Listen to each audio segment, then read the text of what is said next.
আমরা কাল গিয়েছিলাম বাগবাজার। কলকাতায় ওয়ানডে ট্যুরের জন্য বাগবাজার আদর্শ জায়গা। বেসিক্যালি আমরা গেছিলাম বাগবাজার মায়ের মন্দির দেখতে, কিন্তু আমরা দুপুরের সময় যাই বলে মায়ের মন্দির বন্ধ হয়ে গেছিলো, তাই আপনারা গেলে অবশ্যই সময়সীমা জেনে বুঝে তারপর যাবেন। আমরা হাওড়া স্টেশনে নেমে তারপর ফেরিতে উঠে পড়েছিলাম। ফেরি থেকে কালকের ওয়েদারটা জাস্ট অসাধারণ লাগছিল। শরতের মতো মেঘ ছিল আকাশে, আর বর্ষার ফলে গঙ্গায় প্রচুর জল ছিল। এত সুন্দর আবহাওয়ায় ফেরিতে উঠে গঙ্গার উপর ভাসমান অবস্থায় কোথাও যেতে আলাদাই লাগে, তাই না? খুব সুন্দর ছিল, মনটা খুব ভালো হয়ে গিয়েছিল।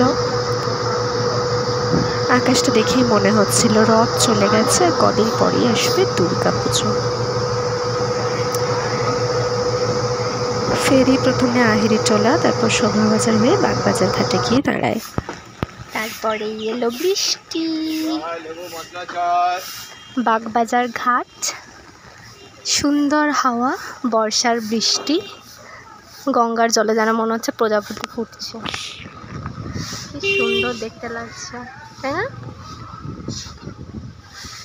দারুণ সুন্দর, রাস্তাটাও খুব সুন্দর।